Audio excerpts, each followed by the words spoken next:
किन्नर चुड़ैल। गोरखपुर नाम का एक गांव हुआ करता था। उस गांव में ज्यादा लोग नहीं रहते थे। उस गांव में एक गर्भवती विधवा औरत रहती थी। उस औरत का नाम कमला था। कमला अपने घर में अकेली रहती थी।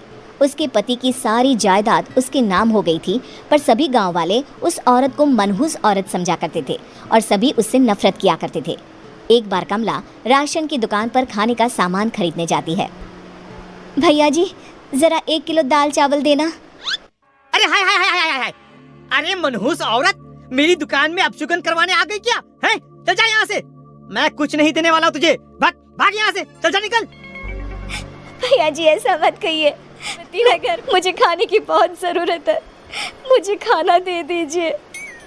दुकानदार कमला को वहाँ से धक्के मारकर भगा देता है। तभी कमला रोते रोते उस गांव के किन्नरों के इलाके में आ जाती है।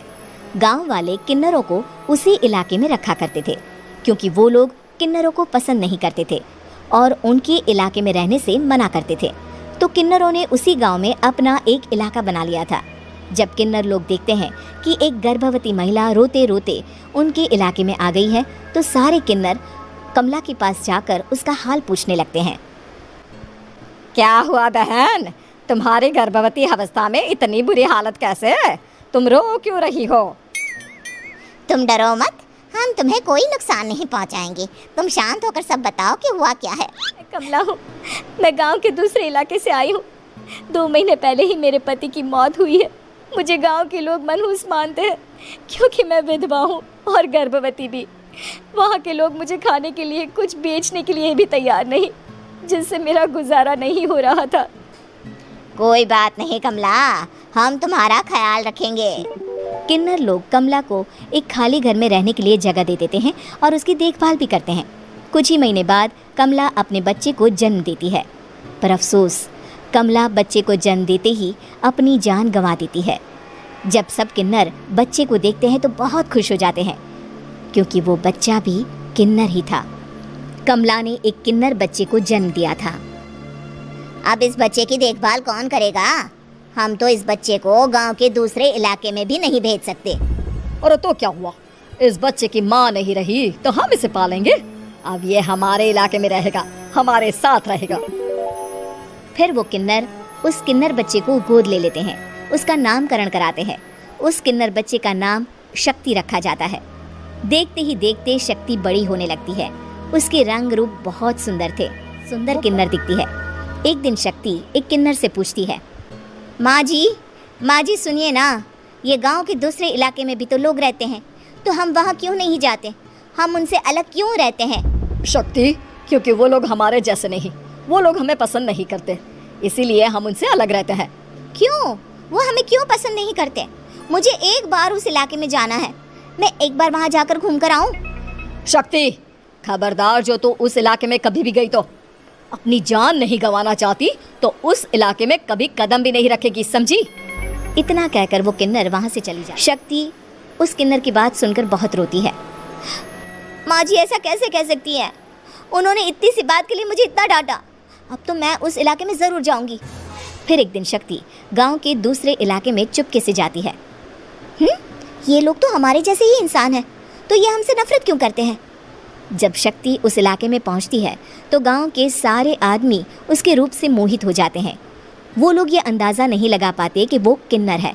शक्ति की सुंदरता देखकर सारे गांव वाले उसकी तारीफ करने लगते हैं।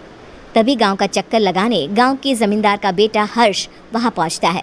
हर्ष भी दिखने में बहुत सुंदर होता है। जब हर्ष ने शक्ति को देखा तो वो भी उससे मोहित हो गया, और जब शक्ति की नज़र हर्ष पर पड़ी तो वो हर्ष को देखकर मोहित हो गई। आपको पहले कभी इस गांव में देखा नहीं। इस गांव में आप नए हैं क्या? जी नहीं, वो मैं बस। तभी शक्ति बोलते बोलते रुक जाती है और मन में सोचने लगती है, अगर मैंने इनको बता दिया कि मैं दूसरे इलाके से आई हूँ तो वो समझ जाएंगे कि मैं किन्नर हूँ, इसलिए मुझे इनसे झूठ ही बोलना पड़ेगा। शक्ति हर्ष को कहती है, जी हाँ, मैं इस गांव में नई आई हूँ, यहाँ अकेली रहती हूँ। वैसे आप कौन है? आप भी इसी गांव में रहते हैं? जी हाँ, मैं इस गांव के जमींदार का बेटा हूँ। आपको किसी भी चीज की जरूरत पड़े तो आप मुझे बता देना, मुझे अच्छा लगेगा। ऐसे ही शक्ति और हर्ष एक दूसरे से रोज मिलने लगते। वो दोनों अपने प्यार का इजहार करने एक दूसरे से मिलने जाते हैं। तभी शक्ति का पीछा करते करते एक किन्नर वहां आ जाती है। शक्ति, शक्ति मैं तुमसे बहुत प्यार करता हूँ। मैं तुमसे शादी करना चाहता हूँ। क्या तुम मुझसे शादी करोगी? हाँ हर्ष, मैं तुमसे शादी करूंगी, पर मैं तुमको अपने बारे में एक सच्चाई बताना चाहती हूँ जो मैंने तुमसे छुपा कर रखी है। तभी उनके बीच में ही वो किन्नर आ जाती है।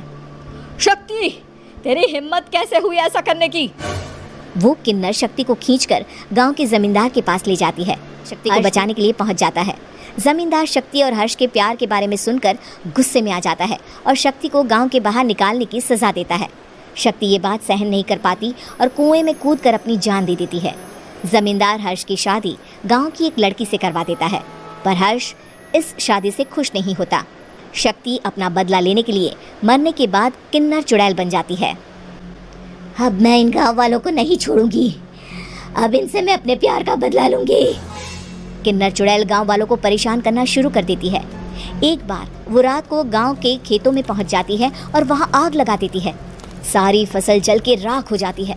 जब एक आदमी रात को उठकर देखता है कि खेत में आग लग गई है तो वो वहां पहुंच जाता है। वो देखता है कि खेतों के बीचों बीच एक किन्नर चुड़ैल खड़ी है और वहां खड़े होकर ताली बजा रही है। गांव वाला किन्नर चुड़ैल को देखकर बेहोश हो जाता है। जब सुबह उस आदमी को होश आता है तो वो सीधा जमींदार के पास जाता है। अरे जमींदार साहब, अरे वो किन्नर चुड़ैल ने मेरी सारी फसल जला दी। अब मैं क्या करूंगा? क्या होगा मेरा? चुड़ैल किन्नर का नाम सुनते ही सब कुछ समझ जाता है। अब वो बहुत डर जाता है। उसी रात को जब जमींदार डर के मारे अपने कमरे में सो नहीं पाता, तभी वहां अचानक से किन्नर चुड़ैल आ जाती है। किन्नर चुड़ैल जोर जोर से जमींदार के आगे खड़ी होकर हंसने लगती है और ताली बजाने लगती है। जमींदार उस डरावनी किन्नर चुड़ैल को देखकर बहुत डर जाता है। तूने मेरे साथ बहुत बुरा किया, अब मैं तुझे जान से मार दूंगी। नहीं नहीं नहीं नहीं, मुझे माफ कर दो, मुझे मत मारो। मैं कभी ऐसा दोबारा नहीं करूंगा। अब तुम जो बोलोगी वही मैं करूंगा। ठीक है, मैं चाहती हूँ कि किन्नर इलाका गांव के इलाके से जुड़े और गांव का कोई भी आदमी किन्नर समाज से द्वेष ना करे, उससे नफरत ना करे, नहीं तो मैं सारे गांव को मार दूंगी। और तुम गांव में एक नया कानून बनाओ कि अगर किसी ने भी किन्नर समाज को हानि पहुंचाने की कोशिश भी करी या इनसे भेदभाव करने की भी कोशिश करी तो उनको कड़ी से कड़ी सजा मिलेगी। हाँ, मैं ऐसा ही करूंगा।